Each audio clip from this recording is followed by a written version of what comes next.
Welcome to UC Today with me, David Dungay. Today I have with me Ioan MacRae, CEO of Maintel. Welcome to the show, Ioan. How are you doing? I'm very well indeed, David. Yourself? I'm excellent. Really excited for today's conversation. There's lots to talk about.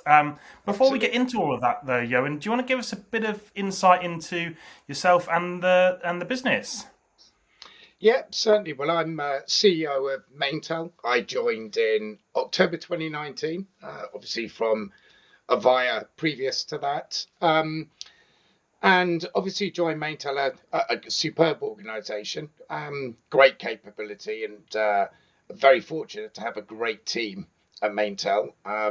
Obviously, it was an interesting first year in terms of my first full fiscal, which was January, December of 20, obviously posing various challenges that we all had to face for the first time. But no, I'm thoroughly enjoying being at Maintel. Excellent. Well, let's, as you mentioned, the dreaded 2020. Let's talk about that year, that first year for you. How did that go? Obviously, you had a pandemic to deal with. What was maybe talk about some of those challenges you had, or maybe some of the opportunities that came out of the pandemic also. Yeah, I think as we started the year, sort of we go back to January, February, March, our quarter one. Obviously, then working with both the board and the exec team, we knew we had to make some changes at Maintel, not only with what was going on pre-pandemic, but with the UK market, etc., the change of technology, customer requirements. So we were always going to make changes at Maintel in terms of the leadership team, our focus on our key markets and key segments. So that plan was always underway and very much working far closer with our key vendors and our partners. Obviously, the middle to latter part of March came, and obviously Yeah. the refocus very much was on first and foremost serving our customers as the pandemic hit and took hold of the UK. And very close to that was obviously making sure we're looking after our team. So we sort of, I think in that late March, early April, we saw two effects of it. The initial bit was an increase in orders and requirements from customers as that hybrid working, that remote working certainly took hold. And that obviously had to become a permanent solution. So obviously making sure we're looking after our customers, there was the licenses and the capability to support home working. Um, Equal and opposite to that to some extent was obviously then a slowdown on some of the project work, understandably getting access to sites, whether that be in the public or the private sectors. So whilst there was an interest and an increase initially, obviously there was a slowdown, particularly in that April, May, and early to mid June on our project delivery capabilities. And whilst we continued focused on our customers, we remained 100% operational. We were in regular contact, obviously, with all our customers to make sure we are serving them, especially those on the front line. So we do an awful lot of work with NHS trusts, local housing, local government. So they were very much at the forefront, and we had an incredible engineering team that still attended site, obviously with COVID compliance and the PPE kit being issued. But they were superb and worked very closely with the customers. And I guess the second challenge of it was making sure our own team were fit, well, and healthy, and were able Yeah. to work from home. Luckily, the business that we are and the technology we have internally is what we sell and serve to our customers. We're able to invoke remote working very quickly and very easily with no issues at all. Literally within a 24-hour period, 580 of the team members are working remotely, um, allowing us to serve. It was just a matter of keeping in contact with the team and making sure that they were, as I say, fit and healthy and their own mental well-being. Yeah, absolutely. Okay, well, maybe you could talk to me about what the focus is now. Obviously, we've come a long way in a year. It feels like someone pressed the fast forward button on our working world and our working sort of practices and technology. Where's Maintel's focus this year? Where are you looking? And what's your sort of strategy behind that? Well, we sort of, as much as last year was a challenge, it did allow us to look at the business very carefully and make some changes. So we're obviously a public listed company on AIM. So we did give city guidance out in the latter part, early September, sort of post first lockdown and pre second lockdown. I'm pleased to say that we, Maintel, have achieved all four of the guidances we gave the city in terms of revenue, EBITDA, our debt position being reduced, and obviously cloud being a very big focus. And we obviously exceeded 100,000 contracted cloud seats by the end of last year. So that is a big focus for us as we transition us as a business, but also most importantly assisting our customers with on-prem transition to cloud, whether that be pure cloud or hybrid. So last year very much was a restructure of the business and a refocus of the business.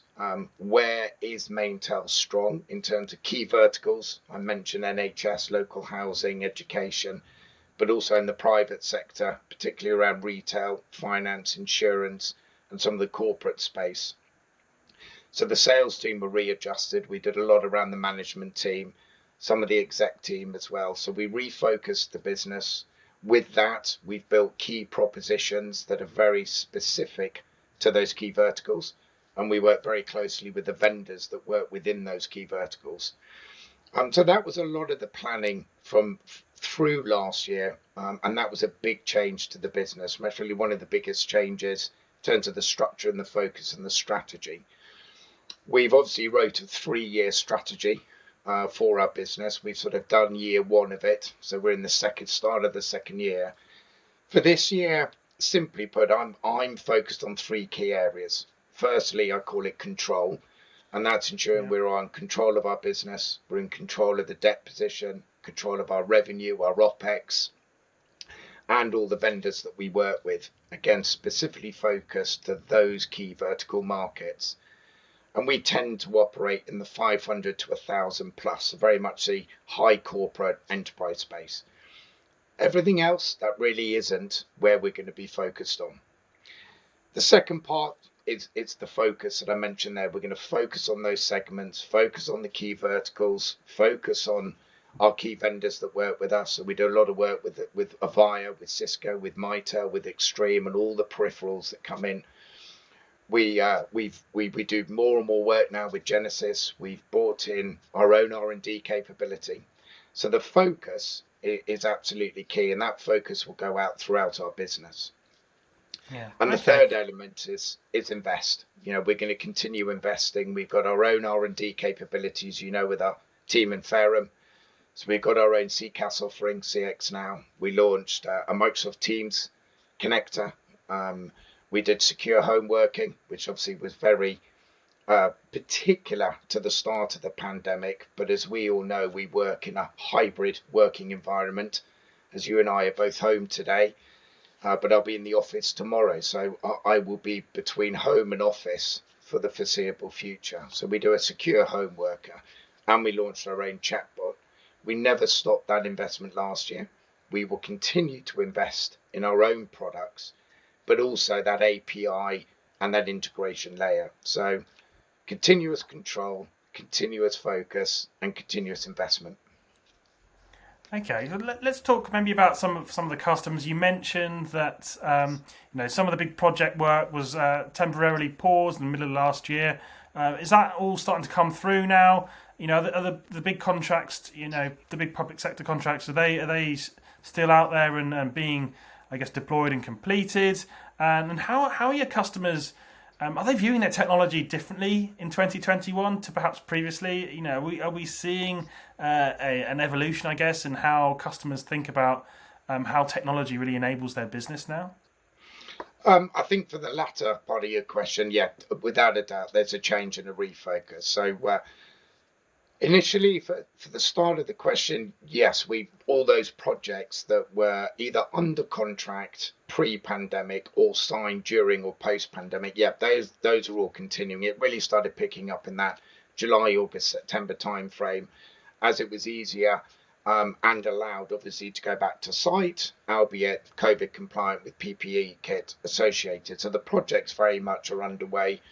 And that is across a lot of our larger private sector customers, but also those in the public sector. we do a lot through G Cloud and 3808 framework agreements. So a lot of those projects that have been pre-procured in FY20 are most certainly under deployment. So yeah, we have not seen since that initial Q2, that April, May, June, projects have continued and most certainly picking up pace. So we're back on with all the projects. They're running at full steam. In terms of change of requirements, yes, there's undoubtedly. We've seen obviously a huge uptick. Everyone's read it in the likes of Zoom and Microsoft Teams in terms of that remote working, that collaboration, both internally and externally.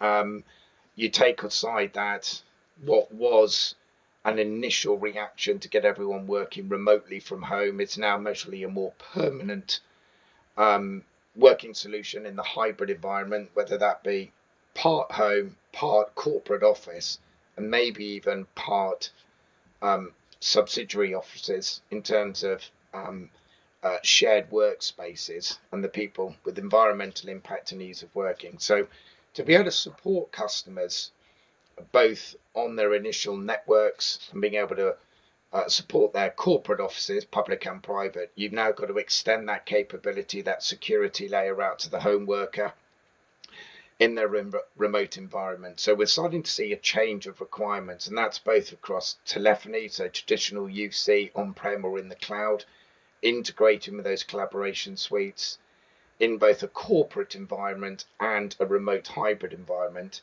but still with the same layer of accessibility, ease of use, and the security layer on it. So there is undoubtedly a change of requirements in the marketplace. We're serving them very well, and we'll continue to grow our vendor portfolio to ensure that we can keep up with the new customer requirements. Yeah, you mentioned your Microsoft Teams Connect product as well there. I mean, are you getting a lot of questions around that security piece for Teams, what it means for customers around that area? Are you seeing that? I think there are two elements when we talk. One is how can we integrate with Microsoft Teams? How can a customer use Microsoft Teams, particularly in an internal environment, but obviously use that externally? So we know about E5 licenses and everything else like that. So we're doing a lot more work with our customers to take that collaboration suite, predominantly around Microsoft Teams, but obviously that inbound, outbound capability and the integration with maybe contact centers. The second part is then obviously how do we make that secure? So how do we start looking at the network in its entirety? How do we bolt that down? How do we make it secure? How do we try and eliminate cybersecurity threats on it?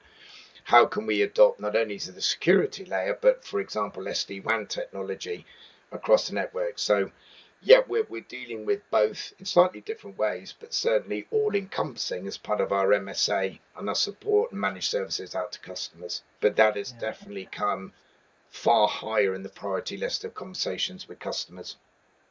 Okay. I wanted to talk to you, Ioan, about consolidation in the market. We're seeing an awful lot of big deals flying around at the moment. You know, just recently, OneCom's picked up a few rather large players in the market. You know, yourself, you've been subject to speculation, but I'm not going to ask you about that. What I do want to ask you about is what are your thoughts on the consolidation you're seeing right now?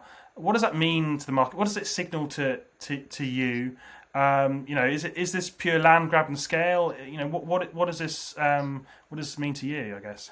No, I mean, you mentioned OneCom there. Obviously, just recently, we've seen obviously more recent news with Sabio, obviously with Gamma. At the start of the year, there was Charterhouse. So there's a huge amount of that M&A activity going on. Will some of it, not referencing those names in particular, be a land grab? Potentially, maybe a geographical location for acquisition, maybe into a new vertical. But actually, if you look at the more recent ones, it's all about capability or capacity. So we talked about the different trends in the market, what our customers are starting to look for. So I think a lot of these acquisitions are to adopt that skill set, bring in that technology to better serve their customers. And it's certainly something that we at Maintel have started looking at. We will continue to look at. Can we fulfill it internally with our own R&D capability, with our team at Fairham, with our existing vendor portfolio, our widening vendor portfolio, or do we indeed have to start looking at acquisitions to build in what I can only see as either capability, skill sets and IP and functionality, or the capacity to be able to serve our customers? So I think it's more capability, capacity and skill set to better serve today's environment, and indeed where we see the customer requirements changing over the next 2 to 3 years. And I think that resonates with a lot of the recent M&A activity we've seen. Yeah, absolutely. Okay, the future of the comms channel, Ioan, what are your thoughts? The humble reseller, what part to play do they have in this market? We're seeing big brands coming in with more self-service options than ever. All these large ecosystems being developed. What is your feeling on the future of the comms channel? Well, you look at the MSP market, and everyone's got different African names for it. It's still set to grow. It's globally it's still a multi-billion dollar business, and it's set to grow continuously over the foreseeable future. And I think you have to look from the customer perspective. I don't think there's a single vendor that can now deal with all of what the customer requires, whether you look at UCC, security, networks, calls, lines, minutes, mobile integration. So you've got to look at multiple vendors, and customers don't want to have multiple vendors to manage, try and integrate all of those to come up with a solution. So for a system integrator, a managed service provider, there is undoubtedly a bigger role and therefore a bigger opportunity in not only the UK market, but the global market.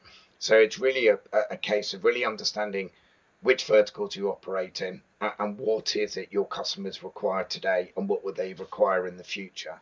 Mapping that both internally to the vendor portfolio you work with and what their capability is and how they interoperate, and where there's a gap, that's clearly where the value add comes in to a system integrator and MSP, is bringing that portfolio set in, integrating it.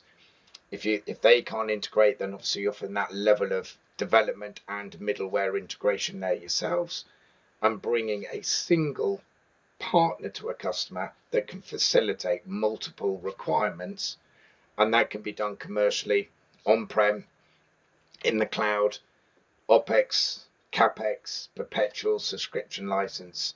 So I think there's a bigger role of matching solutions to customer requirements, the service and managed service wrap around it, and the commercials to best suit the customers depending on budgets or requirements. Yeah, and clearly in today's environment, as we've spoken about, the need for technology is it's unprecedented, isn't it? Yeah. You can't do anything without technology. So for the channel, what a fabulous opportunity! I think so. I think it's a fabulous opportunity for the channel partner, but actually it better serves the customers as well, because they are getting the best of breed vendors brought in by the partners, that level of integration, and in turn very clear, well demonstrated SLAs that are signed up under contract for clear deliverance. So yes, I think that's still a great opportunity. Excellent. Well, look, Ioan, I think that's all we've got time for today. It's been absolutely fascinating speaking to you, as always. Thank you very much for joining me. David, a pleasure. Anytime. Thanks for your time. And thank you for watching. You've been watching me, David Dungay, on UC Today. If you like today's show, please give us a like and a share on social media. It's greatly appreciated. That's it for me. I'll see you next time.